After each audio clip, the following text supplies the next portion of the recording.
Hello guys, ಎಲ್ರಿಗೂ ನಮಸ್ತೆ. ನಾನು ನಿಮ್ಮ ಪ್ರೀತಿಯ Navya Veeresh. Welcome back to our YouTube channel. ನಿನ್ನೆ ನೋಡಿದಂಥ ಒಂದು ಬಿಗ್ ಬಾಸ್ ಎಪಿಸೋಡಲ್ಲಿ ಒಂದು ಒಳ್ಳೆ ಕ್ವಶನ್ ಕೇಳಿದ್ದಾರೆ. ನೀವು ನೋಡ್ತಿರ್ಬೋದು ಪ್ರೋಮೋ ಅಲ್ಲಿ. ಸೊ ಅದೇ ಕೂಡ ನಾನು ಲಾಗ್ ಮಾಡ್ತಾ ಇರೋದು. ಒಂದು ಒಳ್ಳೆ ಕ್ವಶನ್ ಕೇಳಿದ್ದಾರೆ. ಇಲ್ಲಿವರೆಗೂ ಒಳ್ಳೆ ಚೆನ್ನಾಗಿ ಆಟ ಆಡಿಕೊಂಡು ಇಲ್ಲಿವರೆಗೂ ಬಂದಿದ್ದಾರೆ. ನಿಮಗೆ ಎಷ್ಟು ಇಷ್ಟ ಇದು, ನಿಮಗೆ ಯಾಕೆ ಅತ್ಯವಶ್ಯಕತೆ ಇದೆ ಅಂತ ಒಂದು ಬಿಗ್ ಬಾಸ್ ಅವರು ಒಂದು ಕ್ವಶನ್ ಕೇಳಿದಾಗ ಹೇಳ್ತಾರೆ. ಸೊ ಆ ವಿಡಿಯೋನ ನೋಡ್ಕೊಂಡು ಬಂದ್ಬಿಡೋಣ. ನಿಮ್ಮ ಕೈ ಸೇರಬಹುದಾದ ಈ ಟ್ರೋಫಿ ನೋಡಿ. ಯವ್ವ ತಾಯಿ ಗರುಡವ್ವ, ನಿಮ್ಮ ಮನದಾಳದ ಮಾತುಗಳನ್ನು ಹಂಚಿಕೊಳ್ಳಿ. ನಿನ್ನ ಹತ್ರ ಇರೋ ರೆಕ್ಕೆನ ನನಗೆ ಕೊಡು. ದೊಡ್ಡ ಸ್ಟಾರ್ ಆಗಿ ಬೆಳಿಬೇಕು ಅನ್ನೋ ಆಸೆ ಇದೆ. ಟ್ರೋಫಿ ಜೊತೆ ನನಗ್ ಬರೋ ದುಡ್ಡಿಂದನೂ ಉಪಯೋಗ ಇದೆ. ಈ ಡ್ಯಾಡಿ ವಾಶ್ರೂಮ್ ಅಲ್ಲಿ ಬಿದ್ದು ವೋಕಲ್ ಬಾಕ್ಸ್ ಗೆ ಏಟ್ ಬಿದ್ದಿರುತ್ತೆ. ನನ್ನ ಕೈಲಿ ತಮ್ಮ ಅಳಲನ್ನ ಅವರು ಹೇಳ್ಕೊಳಕತ್ತಾರ. ಸೊ ನೀವು ನೋಡ್ತಿರ್ಬೋದು, ಹನುಮಂತ ಅವರು ಗರುಡವ್ವ ಅಂತಾರ. ಇನ್ನೊಬ್ರು ಈ ರೆಕ್ಕೆಯಿಂದ ನಾನು ಹಾರ್ಬೋದು.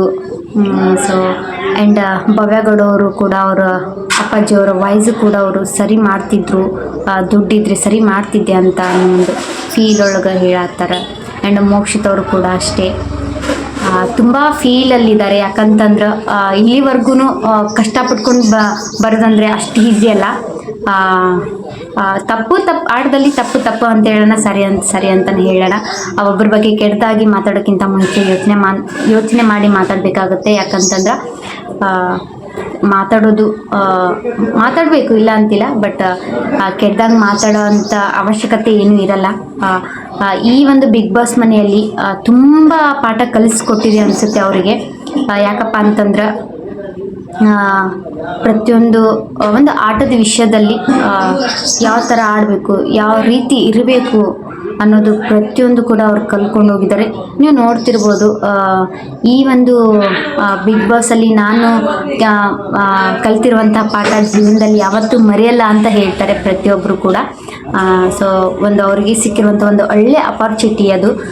ಸೊ ನೀವು ನೋಡ್ತಿರ್ಬೋದು, ಇನ್ನೊಂದು 6 ಜನ ಇದ್ದಾರೆ. 6 ಜನದಲ್ಲಿ ಟ್ರೋಫಿ ಯಾರಿಗೆ ಹೋಗಬೇಕು, ಯಾರಿಗೆ ಬಿಡಬೇಕು ಆ್ಯಂಡ್ ಕಮೆಂಟ್ ಕೂಡ ಮಾಡಿರಿ.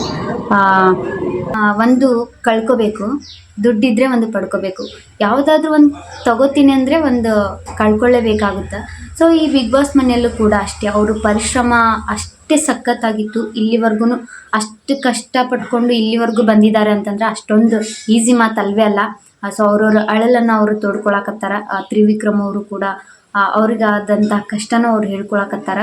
ಸೊ ನಾವು ಇಲ್ಲಿ ಕುಂತ್ಕೊಂಡು ಮಾತಾಡೋದು ಅಷ್ಟು ಈಸಿ, ಬಟ್ ಆ ಒಂದು ಜಾಗದೊಳಗೆ ನಾವು ಕೂಡ ಇದ್ದಿದ್ವಿ ಅಂದರೆ ಸೊ ನಮ್ಮದು ಕೂಡ ಎಲ್ಲ ಫೀಲಿಂಗ್ಸು ಹೊರಗೆ ಬಂದೇ ಬರ್ತಿತ್ತು. ಯಾಕಂತಂದ್ರೆ ನಮಗೆ ನೋಡೋರ ಕಣ್ಣಿಗೆ ನಾಟಕ ಮಾಡ್ಬೋದು, ಮಾಡ್ಬೋದು, ಈಗ ಮಾಡ್ಬೋದು ಅಂತ ಸುಮಾರು ಜನ ಮಾತಾಡ್ತಾರೆ.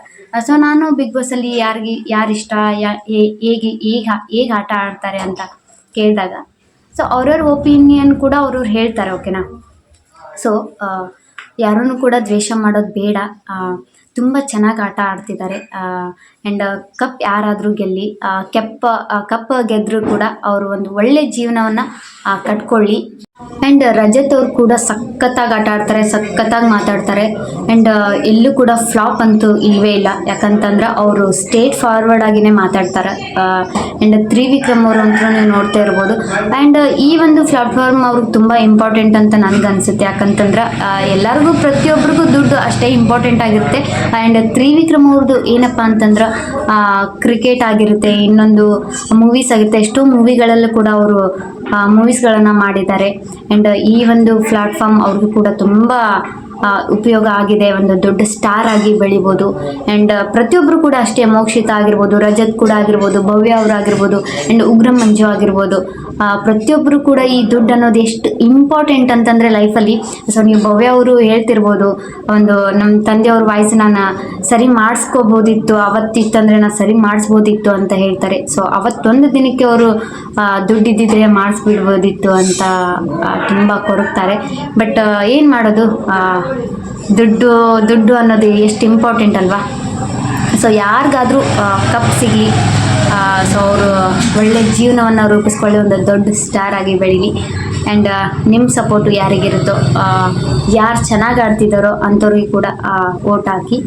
ಆ್ಯಂಡ್ ಈ ವಿಡಿಯೋ ನಿಮ್ಗೆ ಇಷ್ಟ ಆಯಿತು ಅಂದರೆ ಪ್ಲೀಸ್ ನಮ್ಮ ಚಾನಲ್ನ ತಪ್ಪದೆ ಸಬ್ಸ್ಕ್ರೈಬ್ ಮಾಡಿ. And thank you so much. Bye bye.